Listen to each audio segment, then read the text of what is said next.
Hello students, welcome back to our channel general studies with Anoop K Verma. तो हम लोग जो है जनरल साइंस के इंपॉर्टेंट एमसीक्यूज़ को कवर कर रहे हैं इस सीरीज़ में, ठीक है। जिसमें हमने अभी प्रीवियस वीडियो में बेसिकली हमने सेट 1 डिस्कस कर लिया है। उसके कुछ इंपॉर्टेंट क्वेश्चंस हमने डिस्कस करे हैं जनरल साइंस से, ठीक है। और जनरल साइंस में हम क्या कर रहे हैं, जो आपका फिजिक्स का पार्ट है, केमिस्ट्री, बायो और कंप्यूटर साइंस, ठीक है। तो इन पांचों सब्जेक्ट से रिलेटेड एमसीक्यूज जो भी बेस्ट पॉसिबल हो सकते हैं, जो आपके एग्जाम्स में आते हैं, प्रीवियस ईयर्स में आए हुए हैं, उन सभी को हम इस वीडियोस में कवर कर रहे हैं, ठीक है। तो चलिए शुरू करते हैं आज के पहले क्वेश्चन के साथ। चलिए देखिए, पहला क्वेश्चन है आज का कि lemon kept in water in a glass tumbler. मतलब एक पूछा कहा गया है इसमें कि एक ग्लास का कंटेनर है, ठीक है, जो फिल्ड विद वाटर है, वाटर से भरा हुआ है। इसके अंदर नींबू रखा हुआ है आपका, लेमन, ठीक है। तो वो बड़ा दिखता है एक्चुअल साइज से। मान लीजिए एक्चुअली में जो लेमन है वो इतना बड़ा है, जब ये पानी के अंदर गया तो वो बड़ा दिखता है, ठीक है। और इस जो बड़ा दिख रहा है, इसका कारण क्या है, ये पूछा गया है। What is the reason behind this, ठीक है। तो इसका कारण है बेसिकली, देखिए यहाँ पर कई सारी चीज़ें दी हुई है। तो इसका जो रियल रीज़न है, ये कौन सा फेनोमेना फॉलो कर रहा है, जिसकी वजह से जो छोटी चीज़ है वो पानी के अंदर जाने के बाद क्या दिख रही है आपको, बड़ी दिख रही है। तो वो दिखती है रिफ्रैक्शन ऑफ लाइट की वजह से, ठीक है। किसकी वजह से, रिफ्रैक्शन ऑफ लाइट, ठीक। और देखिए रिफ्रैक्शन क्या होता है, ये होता है जैसे आपका ये आपका एयर है, दो मीडियम है, एयर है और ये वाटर है, वाटर मीडियम। तो जो लाइट आपकी, एक लाइट की रेज आपकी स्ट्रेट अवे इस तरीके से आई, इसने एंगल बनाया सपोज यहाँ पर 45 डिग्री, ठीक है। तो इसको, ये आपकी लाइन है यहाँ पर, इसको क्या बनाना चाहिए, 45 डिग्री एंगल बनाना चाहिए, ठीक है। बट ये नॉर्मल से क्या हो जाती है, बेंड हो जाती है, ये स्ट्रेट ना जाकर ये इस तरीके से यहाँ बेंड हो जाती है। तो ये अप्रोक्सीमेटली मान लीजिए कि 60 डिग्री का एंगल इसने बनाया, तो इस तरीके से ये मूव करती है। तो जिसकी वजह से क्या होता है कि छोटी चीज़ पानी के अंदर जाने के बाद क्या है, आपको थोड़ा सा बिगर इन साइज दिखती है आपकी वो, ठीक है। नॉर्मल से थोड़ा बड़ा दिखती है, किस रीजन से, रिफ्रैक्शन की वजह से। Clear clear. तो ये कॉन्सेप्ट जो था, इस लेमन आपका बड़ा दिखेगा पानी के अंदर, वो रिफ्रैक्शन ऑफ लाइट की वजह से होता है, ठीक है। नेक्स्ट क्वेश्चन है हमारा, what is the SI unit of electrical current. जो इलेक्ट्रिकल करंट है उसका एसआई यूनिट क्या होगा, ठीक है। तो इलेक्ट्रिकल करंट का जो एसआई यूनिट होता है वो होता है एम्पेयर। क्या होता है, एम्पेयर, ठीक है। एम्पेयर स्पेलिंग में थोड़ा मिस्टेक हो गया, ई नहीं होगा, एम्पेयर, ठीक है।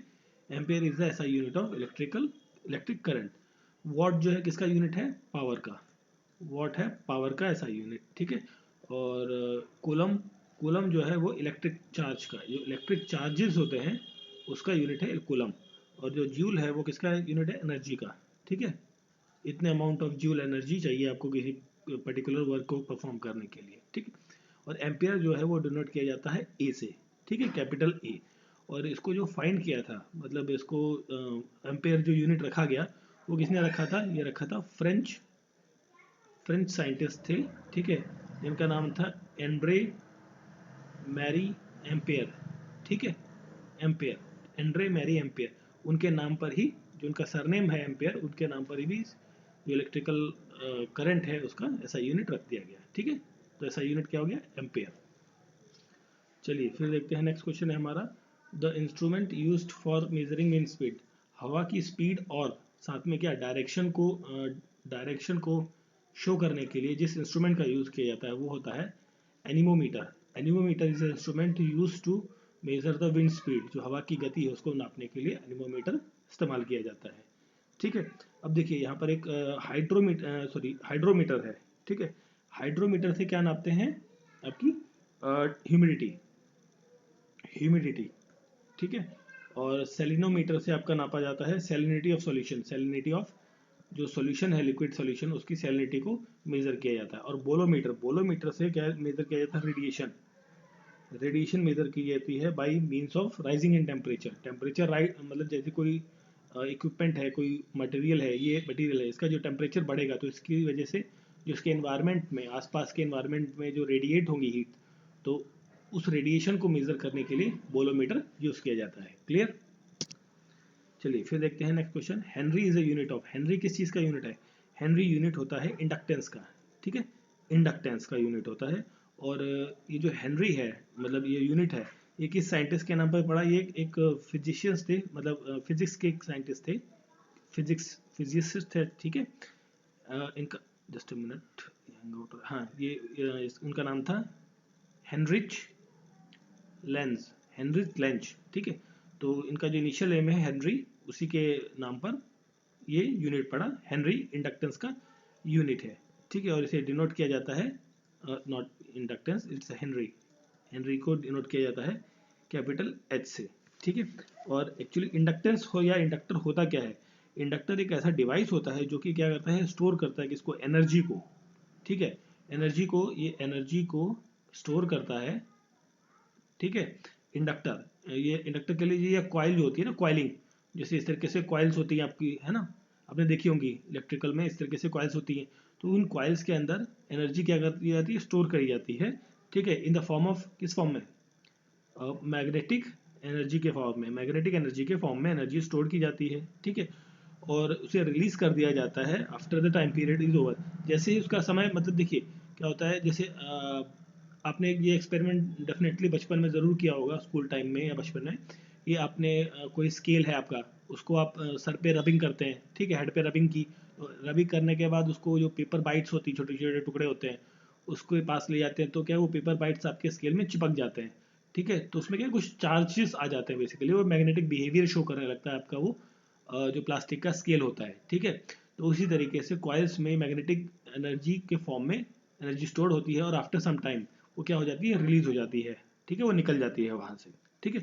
ये होता है इंडक्टेंस, ठीक है, इंडक्टर का काम होता है, इंडक्टेंस होता है, ये फिनोमेना होता है इंडक्टेंस, क्लियर। चलिए फिर देखते हैं नेक्स्ट क्वेश्चन।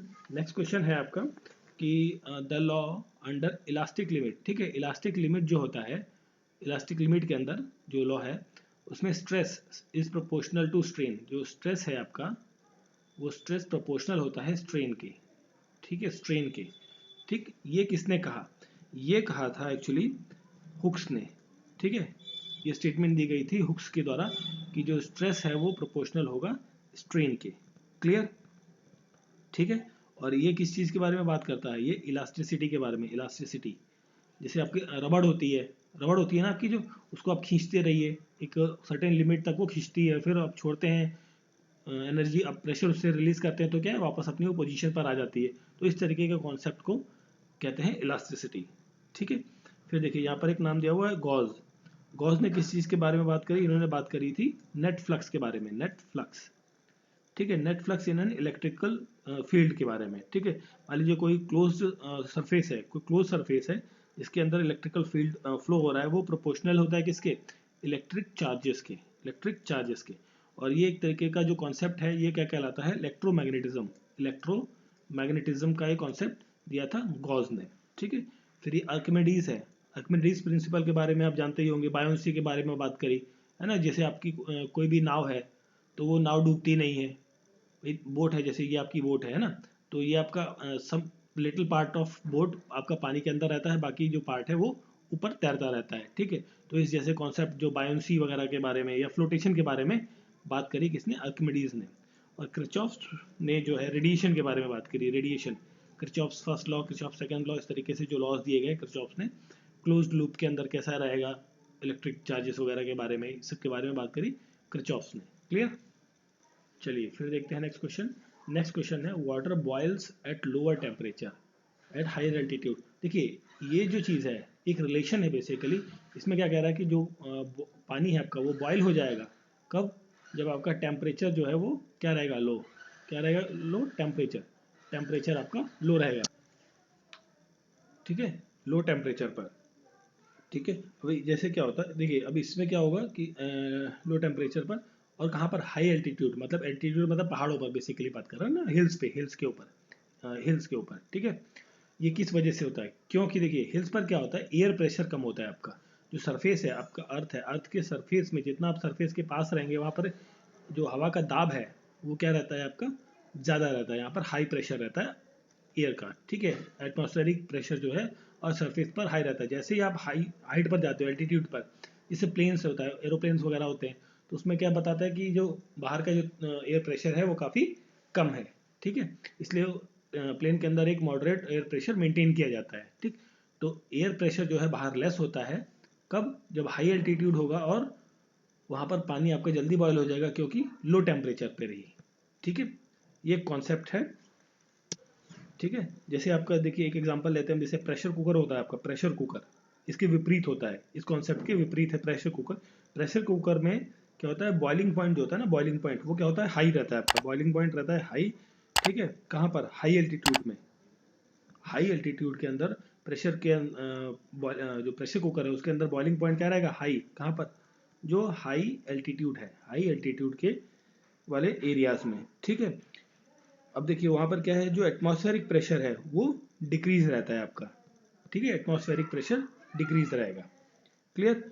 अब देखिए ये जो कुकिंग के लिए जो आपका टेम्परेचर होता है सी लेवल पर, वो कितना दिया जाता है, 112 डिग्री फ़ारेनहाइट, 112 डिग्री फ़ारेनहाइट के ऊपर। ठीक है, और ये कहते हैं कि जो हाई एल्टीट्यूड्स है, हायर एल्टीट्यूड्स पर जो बॉइलिंग पॉइंट ऑफ वाटर जो होता है वो क्या कर जाता है, डिक्रीज कर जाता है, जिसकी वजह से जो आपका कुकिंग है ऑफ थ्रू प्रेशर कुकर वो क्या करती है, उसमें ज़्यादा समय लगता है। ठीक है, जब बॉइलिंग पॉइंट डेफिनेटली जब डाउन हो जाएगा तो क्या हो जाएगा आपका, ये कुक करने में ज़्यादा आपको टाइम लगेगा। ठीक है, तो जो क्वेश्चन था, क्वेश्चन का करेक्ट आंसर है option number A, the air pressure is less. चलिए फिर देखते हैं, नेक्स्ट क्वेश्चन है, petroleum is a mixture of, petroleum किसका मिक्सचर है, पेट्रोलियम मिक्सचर है किसका, हाइड्रोकार्बन का, हाइड्रोकार्बन, डिफरेंट टाइप्स के हाइड्रोकार्बन इसके अंदर देखने को मिलते हैं। ठीक है, और ये केमिकल कंपाउंड है जिसमें मेनली क्या होता है, हाइड्रोजन और कार्बन एटम्स के एलिमेंट्स आपको देखने को मिलते हैं। ठीक है, अब जैसे हाइड्रोकार्बन की बात करें तो कौन कौन से एलिमेंट्स होते हैं, जैसे एल्कीन्स होता है इसके अंदर, पेट्रोलियम में एल्कीन्स। ठीक है, और नेप्थलीन्स, नेप्थलीन्स और वेरियस एरोमेटिक कंपाउंड, बहुत सारे एरोमेटिक कंपाउंड्स देखने को मिलते हैं। ठीक है, और पेट्रोलियम प्रोडक्ट्स कहाँ पर आपको मिलते हैं, ये बेसिकली अर्थ के अंदर, ज़मीन के अंदर क्या है, बीनीथ द अर्थ आपको पेट्रोलियम प्रोडक्ट्स देखने को मिलते हैं in the form of liquid, liquid form में ये अवेलेबल है अर्थ क्रस्ट के अंदर। ठीक है, और इसे निकाला जाता है कैसे, ऑयल ड्रिलिंग के through, oil drilling method use किया जाता है वहाँ से आपको ऑयल पेट्रोलियम प्रोडक्ट निकालने के लिए। ठीक है, और इसे फिर ट्रांसपोर्ट किया जाता है थ्रू रोड, और इसे यूज़ किया जाता है, और इससे जो ऑयल प्रोडक्ट्स के साथ में जो पेट्रोलियम तो मिल गया, और जो अदर प्रोडक्ट्स मिलते हैं इसके साथ में, वो जो रेसिड्यू होता है बेसिकली इसका, उसको यूज़ किया जाता है एज प्लास्टिक बनाने में, फर्टिलाइजर में, एडिसिव्स में, और आपका प्लास्टिसाइड्स वगैरह में यूज़ किया जाता है इसका। ठीक है, और जब आपका पेट्रोलियम बर्न होता है, ठीक है, ये जब पेट्रोलियम क्या होता है, बर्न, जलता है, तो क्या निकलता है, एनर्जी आपको मिलती है। ठीक है, एनर्जी मिलने के साथ साथ ये रिलीज करता है कार्बन डाइऑक्साइड गैस को, एक बहुत बड़ी तादाद में कार्बन डाइऑक्साइड गैस को रिलीज किया जाता है पेट्रोलियम प्रोडक्ट के द्वारा। ठीक है, चलिए फिर देखते हैं next question, what is the chemical symbol of beryllium, beryllium का केमिकल सिंबल कौन सा है इसमें, ये पूछा गया है। तो बेरिलियम को डिनोट किया जाता है Be से। ठीक है, और यहाँ पर बी क्या है आपका, बोरॉन है, बोरॉन, और बी ए क्या है, ये है बेरियम, बेरियम, और ये आपका लिथियम। ठीक है, लिथियम। तो बोरॉन का जो एटॉमिक नंबर होता है वो होता है 5, कितना, 5, और बेरिलियम का होता है 4, बोरॉन का 5, और आपका बेरियम का जो एटॉमिक नंबर होता है वो है 56 बेरियम। ठीक है, और लिथियम का एटॉमिक नंबर होता है 3। ठीक है, तो क्वेश्चन का correct answer option number B. चलिए फिर देखिए नेक्स्ट क्वेश्चन है, रेयन इज ऑब्टेन्ड फ्रॉम, ठीक है, रेयन कहाँ से मिलता है, तो रेयन हमें मिलता है सेलुलोज से। ठीक है, सेलुलोज से, और ये सेलुलोज हमें कहाँ से मिलता है, ये मिलता है हमें जो वुड है, ठीक है, वुड कह लीजिए, या फिर बेसिकली प्लांट से, प्लांट की जो पल्प होता है, वुडन पल्प, ठीक है, पल्प से हमें मिलता है सेलुलोज, और उससे बनाता है हमारा रेयन। रेयन क्या है, एक तरीके का ब्लू फाइबर है, ये क्या होता है आपका, ब्लू फाइबर है, ये ब्लू फाइबर है रेयन आपका। ठीक है, और ब्लू फाइबर बनता है इससे कब, जब सल्फ्यूरिक एसिड ऐड किया जाता है। ठीक है, देखिए रेयन, रेयन प्लस आपका सल्फ्यूरिक एसिड मतलब H2SO4, ये ऐड किया गया तो आपको क्या बनाएगा, सेलुलोज बनाता है, और plus cupra ammonium hydroxide, sorry cupra ammonium hydroxide ये रिलीज करता है। ठीक है, और यही होता है आपका ब्लू फाइबर।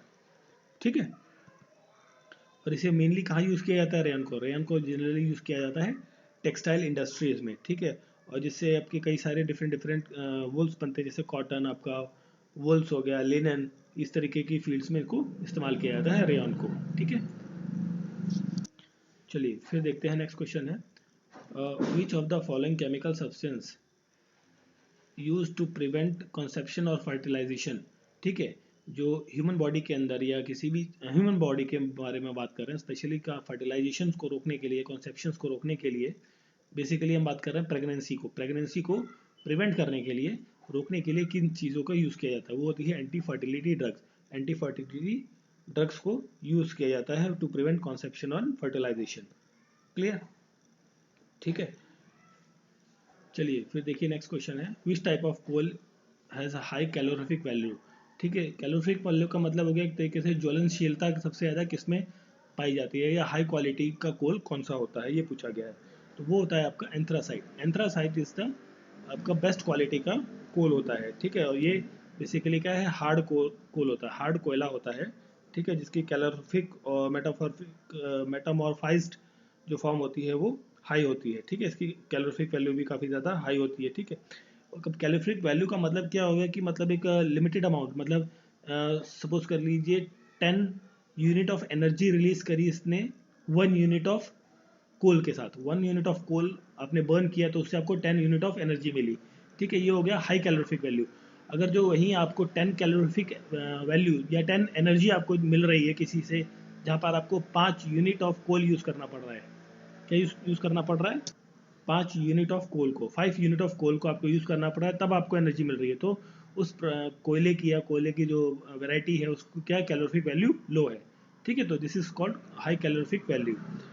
ठीक है, अब देखिए यहाँ पर जो पीट है, ठीक है, पीट क्या होता है, ये सबसे पुअरेस्ट फॉर्म ऑफ क्या होता है, कोल होता है। सबसे पुअरेस्ट फॉर्म ऑफ कोल आपको देखने को मिलता है पीट। Anthracite is the high variety और हाई कैलोरीफिक वैल्यू आपका कोल का होता है। ठीक है, चलिए फिर देखते हैं नेक्स्ट क्वेश्चन, हेनरी बैक्यूरेल जो है वो किस फील्ड से एसोसिएटेड है, किस फील्ड से संबंधित है, ये पूछा गया है। तो हेनरी बैक्यूरेल बेसिकली क्या है, ये एक फिजिस्ट थे। ठीक है, फिजिस्ट, ठीक है, फिजिस्ट थे, और इन्हें नोबेल प्राइज भी मिल चुका है, नोबेल प्राइज विनर भी रहे हैं ये। और इन्होंने अपना जो फाइंडिंग्स थी इनकी, इन्होंने जो डिस्कवरी की वो की थी रेडियो एक्टिविटी के बारे में, रेडियो एक्टिविटी के फील्ड में इन्होंने जो डिस्कवर किया था उसके लिए इन्हें नोबेल प्राइज मिला है। ठीक है, हेनरी बैक्यूरेल को, और ये संबंधित है रेडियो एक्टिविटी के इस फील्ड से। ठीक है, अब ये तो रेडियो एक्टिविटी की बात हो गई, एक नाम होगा आपने सुना होगा मैरी क्यूरी का, मैरी क्यूरी का। ठीक है, तो Marie Curie and Pierre Curie ये दो लोग थे। ठीक है, Marie Curie and Pierre Curie, तो इन दोनों लोगों ने 1903 में नोबेल प्राइज मिला था इन्हें, किस फील्ड में, फिजिक्स के फील्ड में इन्हें नोबेल प्राइज मिला था। ठीक है, और इन्होंने किसकी इन्वेंशन की थी, इन्होंने डिस्कवर किया था रेडियो वो आपका रेडियम जो मटेरियल है उसकी डिस्कवरी की थी। ठीक है, इन दोनों ने, मैरी क्यूरी और पेरी क्यूरी ने, 1903 में इन्हें फिजिक्स के लिए नोबेल प्राइज भी मिल चुका है। ठीक है, और जो बैक्यूरेल है, एसआई यूनिट जो होता है, रेडियो एक्टिविटी यूनिट का, जो रेडियो एक्टिविटी यूनिट है एसआई की, उसे बैक्यूरेल कहते हैं, उसे BQ इस तरीके से लिखा जाता है, BQ। क्लियर? और इनको ये जो हेनरी बैक्यूरेल हैं, इन्हें जो है इन्होंने क्या एक्चुअली 1900 में 1900 में इन्होंने फाइंड किया था प्रॉपर्टीज किसकी, बीटा पार्टिकल्स की जो प्रॉपर्टीज है उसको फाइंड आउट किया था। ठीक है, और इन्होंने 1900, ये तो बीटा पार्टिकल इन्होंने 1900 में फाइंड किया, और 1901 में इन्होंने ये बताया कि जो आपका बीटा पार्टिकल है या रेडियो एक्टिव मटेरियल है, ठीक है, रेडियो एक्टिव का जो ये कॉन्सेप्ट है, ये जो चीज़ें हैं, ठीक है, इन चीज़ों को मेडिकल पर्पस के लिए भी यूज़ किया जा सकता है। और आज की डेट में भी कई सारे जो ट्रीटमेंट्स होते हैं रेडियो एक्टिविटी के कॉन्सेप्ट्स के रिलेटेड ही किए जाते हैं। जैसे इसका ट्रीटमेंट किया जा सकता था रेडियोथेरेपी, आपने नाम सुना होगा, रेडियोथेरेपी में रेडियो एक्टिव मटेरियल या रेडियो एक्टिविटी का रेडियम का इस्तेमाल किया जाता है। ठीक है, और ये स्पेशली ट्रीटमेंट के लिए, किसके लिए, जो कैंसर का ट्रीटमेंट के लिए इसको यूज़ किया जाएगा भविष्य में। ठीक है, ऐसा इन्होंने 1901 में ही कहा था। ठीक है, तो क्वेश्चन जो हेनरी बैक्यूरेल का है वो उसको किससे संबंधित है, रेडियो एक्टिविटी। और साथ में मैंने बताया आपको मैरी क्यूरी और पेरी क्यूरी ने भी रेडियम की खोज की थी, कब, 1909 में, सॉरी 1903 में, नॉट 1909, 1903 में। चलिए फिर देखते हैं next question, ringworm is a disease. Ringworm किस टाइप का डिजीज है, ये बेसिकली क्या है, फंगल डिजीज है। है ना। ये जनरली आपने देखा होगा कि कई लोगों को कई बार बरसात में या उस पर और गर्मियों के टाइम पर कई जैसे उंगलियों में, पैरों में, ठीक है, तो ये फंगल की वजह से एक तरीके से रिंग, इस तरीके से गोल गोल सा यहाँ पे दाद जैसा होता है, हिंदी में दाद कहते हैं, दाद खाज खुजली, है ना, कहते हैं इसे। तो वो आपको देखने को मिलता है, ये आपका मोस्टली रेनी सीजन में होता है, और समटाइम्स ये आपका जो समर का टाइम है वहाँ पर भी देखने को मिलता है, ठीक है। ये क्या है, फंगल इन्फेक्शन है, ठीक है, रिंग वॉर्म। और जिसकी वजह से क्या होता है, इचिंग होती है, खुजली होती है, स्कैली रेड पैचेस आपको स्किन पे देखने को मिलते हैं, ठीक है। और इसी जो आपका रिंग वॉर्म है, इसी को कहा जाता है टीनिया, टीनिया कैप कैपोरिस, टीनिया कैपोरिस भी रिंग वॉर्म का एक साइंटिफिक नेम है। और रिंग वॉर्म तो एक कॉमन नेम है, बेसिकली साइंटिफिक नाम क्या है, टीनिया कैपोरिस। क्लियर। और ये किस किस तरीके से फैल सकता है एक दूसरे में, मान लीजिए कोई भी व्यक्ति इस डिजीज से इन्फेक्टेड है, ठीक है, तो इन्फेक्टेड पर्सन क्या है, वो स्प्रेड कर सकता है थ्रू स्किन कॉन्टैक्ट से, मतलब एक पर्सन को इन्फेक्टेड है तो दूसरा उसके पास में रह रहा है तो दूसरे को वो इन्फेक्ट कर सकता है, ठीक है, by sharing of clothes and combs, जो पर्सनल यूज़ की चीज़ें हैं किसी एक पर्सन की, अगर जो दूसरा व्यक्ति उन पर्सनल चीज़ों को इस्तेमाल करता है तो उसको भी ये बीमारी लगने के चांसेस हैं, ठीक है। चलिए फिर देखते हैं next question, which is the only mammal capable to fly. कौन सा मैमल है जो फ्लाई करने में कैपेबल है, ठीक है।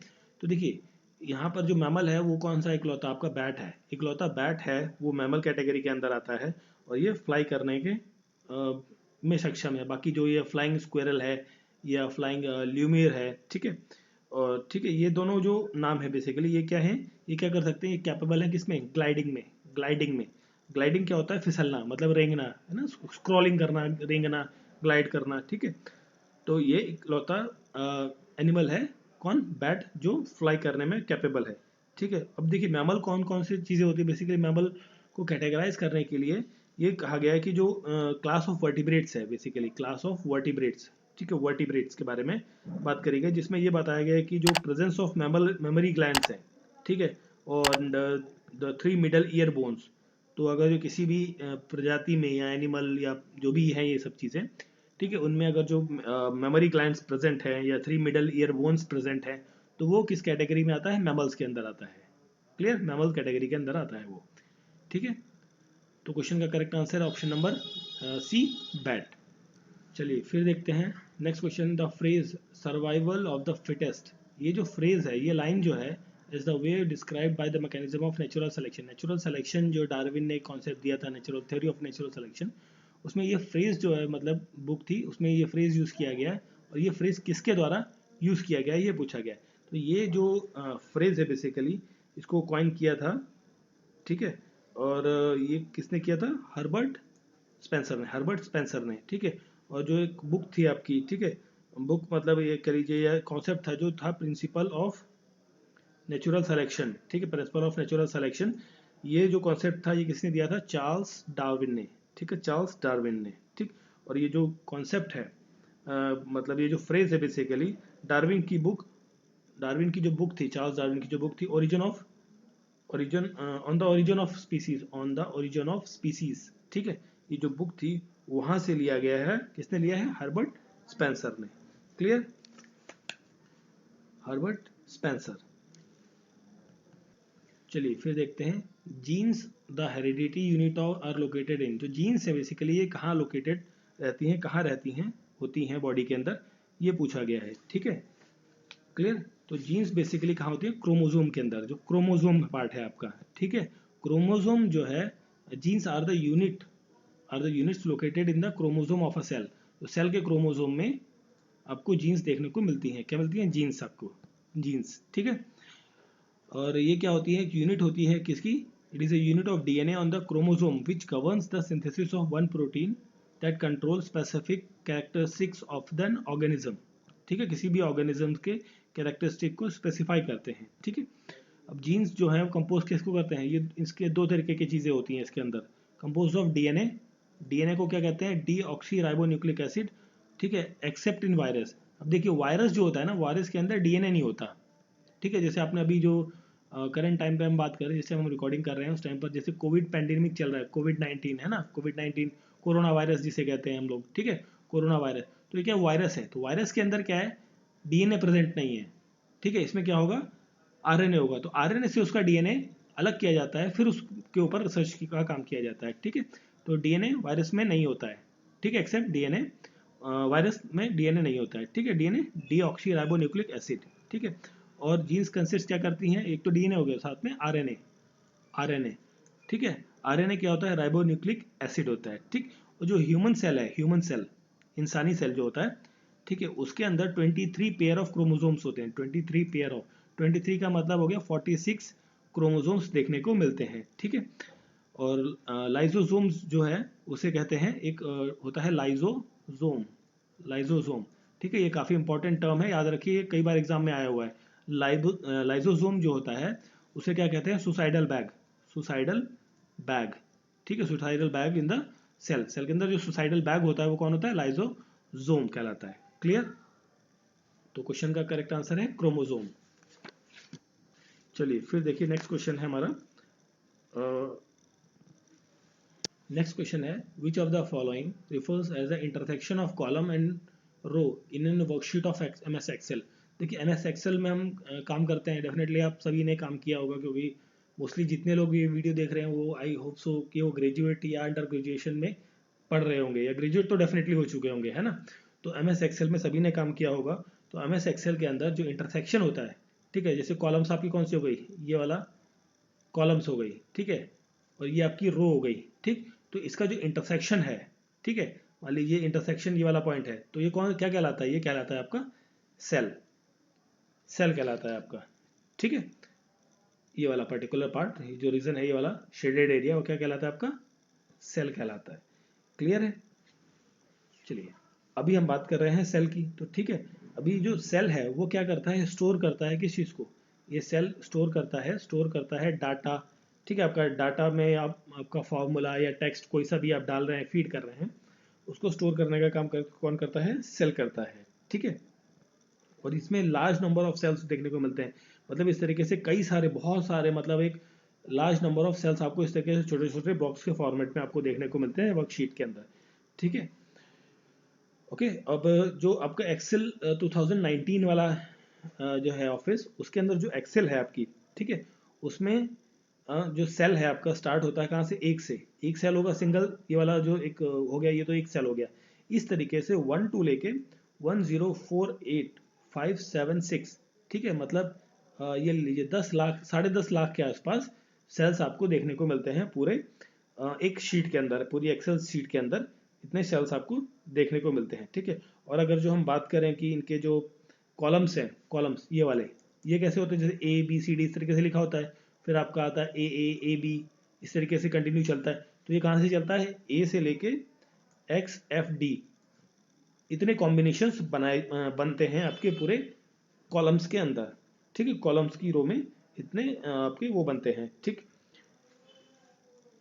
और जो कॉलम्स का डोनेशन है, बेसिकली सेल का जो एड्रेस है वो क्या होता है आपका, जैसे जैसे आपका सेल का डोनेशन है, डिनोट करना है कैसे, ठीक है, ये 1 2 2 3 4 है ना, तो आपको यहाँ पर 1 2 3 4, तो इसे थर्ड वाले पॉइंट पे तो आपको डोनेट करना है यहाँ पर, है ना।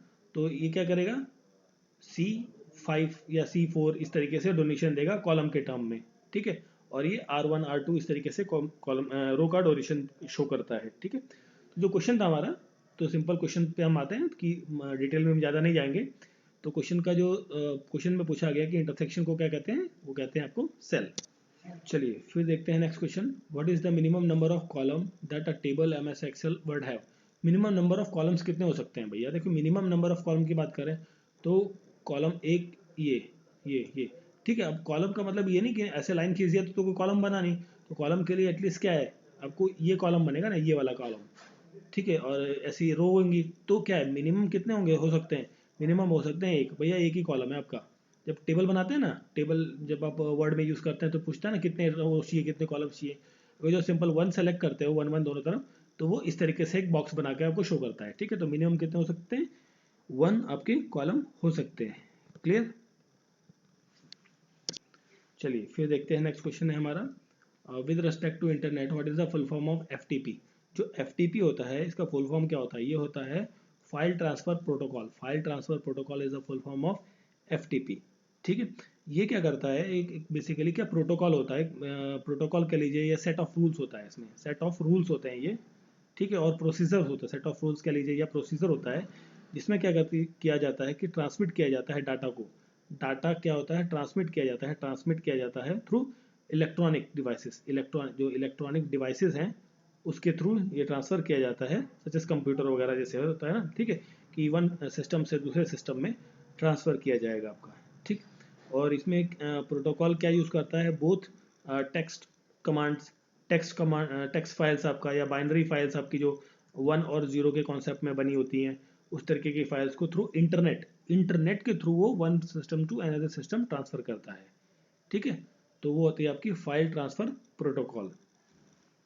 चलिए फिर देखिए नेक्स्ट क्वेश्चन है आपका, in the view option of view the page or make a judgement before any document get print. देखिए जब आप प्रिंट का कमांड देते हैं तो प्रिंट कमांड से पहले एक चीज़ आती है किसकी, प्रिंट व्यू, प्रीव्यू की, कि प्रिंट करने से पहले आपको एक प्रीव्यू दिखाता है कि भाई जैसे आपका पेज है तो उसमें आपका जो मटेरियल है वो इस तरीके से आ रहा है, या यहाँ पर आएगा प्रिंट पे, या यहाँ आएगा, तो आपको एक ओवरव्यू दिख जाता है कि प्रिंट जब आपको सामने प्रिंट आउट निकल कर आएगा वो कैसा दिखेगा, उसकी लोकेशन क्या होगी पूरे पेज पे, जो आउटलुक होगा वो कैसा दिखेगा, ठीक है। तो वो होता है आपका प्रिंट प्रीव्यू। फिर देखिए नेक्स्ट क्वेश्चन है, which of the following store करता है, कौन सी चीज़ स्टोर करती है जब आप किसी चीज़ को कट करते हो और फिर कॉपी करते हो और फिर कहीं जाके चिपका देते हो, मतलब आप कोई भी कंटेंट है, जैसे ये लिखा हुआ है MS वर्ड, इसको मैंने कट किया या कॉपी किया, ठीक है, और फिर कहीं और पेज पे जाके इसको चिपकाया, मीन पेस्ट किया इसको, ठीक है, तो उस ड्यूरेशन के बीच में ये कहाँ पर स्टोर रहता है, ये स्टोर रहता है कहाँ पर, क्लिपबोर्ड के अंदर, क्लिपबोर्ड, क्लिपबोर्ड के अंदर, MS ऑफिस के अंदर जो क्लिपबोर्ड होता है उसमें ये स्टोर रहता है आपका कट और कॉपी वाला जो पार्ट आपने कट किया है, फिर आपको उसको कहीं जाके पेस्ट करेंगे, ठीक है। और जो क्लिपबोर्ड है, क्लिपबोर्ड में आप क्या कॉपी ले सकते हो, जैसे टेक्स्ट वाला पार्ट तो हो ही गया आपका, साथ में जो ग्राफिक्स है, ग्राफिक्स मतलब जो आपका इमेजेस वगैरह होती हैं या आपकी वीडियोस होती हैं, ठीक है, उसको भी आप क्या करते हैं, कट करते हैं या कॉपी करते हैं, फिर दूसरे पार्ट पे पेस्ट करते हैं, तो वो सब कहाँ स्टोर रहता है टेम्परेरी, क्लिपबोर्ड पे, ठीक है, क्लिपबोर्ड के अंदर। तो ये था आज का हमारा जो जनरल साइंस का जो सेट 2 था, प्रैक्टिस सेट 2, उसके कुछ इंपॉर्टेंट क्वेश्चंस, जिसमें हमने सारे सब्जेक्ट्स को मोस्टली कवर करने की कोशिश करी है, ठीक है। तो आई होप सो आपको वीडियो अच्छा लगा होगा, तो प्लीज़ लाइक, सब्सक्राइब और बेल आइकन जरूर प्रेस करें और अपने दोस्तों को भी फॉरवर्ड करें, ताकि वो लोग भी इन क्वेश्चंस का इन्फॉर्मेशन ले सकें, ठीक है। तो चलिए मिलते हैं नेक्स्ट वीडियो में, थैंक यू फॉर वॉचिंग।